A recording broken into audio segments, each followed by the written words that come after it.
tanah anak yatim ni tak dapat digunakan sebab ada satu binaan haram ni lah. Jadi kita nak tengok dekat mana, macam mana boleh tak jadinya binaan tu. Jom. Ni jalan apa ni?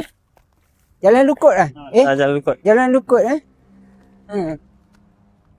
Kawasan Lukut Port Dickson Ini sepatutnya tapak yang didirikan bangunan anak yatim. Dan ini kalau kita tengok dia punya plan, tengah-tengah ni sepatutnya jadi jalan tau, jalan masuk. Jadi bila ada dewan, ada kuil ni, maka jalan masuk ni tak ada. Tak dapat dibuat sehinggalah bangunan anak yatim ni kita tak dapat dirikan. Jadi tuan-tuan nilai sendiri dekat situ Rizab Polis. Dan dekat sini tanah bawah TNB. Jadi kat sini sepatutnya Rizab Rentis TNB. Tadi yang voltan tinggi. Jadi Rizab jalan ini perlu dikembalikan kepada fungsinya. Kerana sekarang ini tanah milik Yayasan Anak Yatim ini Islam Port Dickson. Yayasan Anak Yatim Islam. Yayasan Anak Yatim Islam. Saya tegaskan Yayasan Anak Yatim Islam Port Dickson.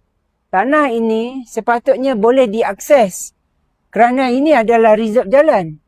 Jadi rizab jalan ini telah dihalang oleh struktur haram ini. Struktur haram ini saya tak perlu jelaskan apa struktur haram ni, boleh lihat dan nilai sendiri.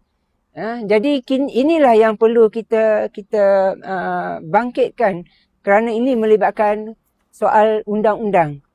Seksyen 340 kurungan 1, hak pemilik tanah yang berdaftar, hak untuk mereka menggunakan tanah ini, ruang udara, ruang bawah tanah dan sebagainya, dan hak untuk mereka akses tanah ini dari jalan utama.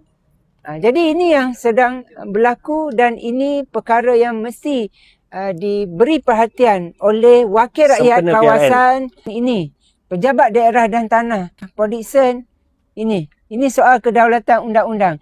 Orang-orang yang ada kuasa, dan kuasa ini mesti digunakan untuk kepentingan rakyat, bukan untuk melindungi pihak yang menceroboh tanah kerajaan. Ini sepatutnya dah selesai tahun lepas. Katanya sebab dah buat perbincangan dengan Yayasan Anak Yatim, dengan pemilik kuil ni dah buat perbincangan. Dalam masa tertentu dia akan robohkan. Tapi apa yang berlaku adalah perbincangan saja dibuat. Tak ada apa-apa tindakan. Yang saya tahu ada satu wakil orang tengah yang mengaturkan pertemuan antara dua ni. Itu pun dia tak dapat nak selesaikan masalah. Jadi saya harap sempena PRN ni sepatutnya orang-orang yang nak mencalonkan diri yang bertanding ni selesaikan masalah rakyat, kan?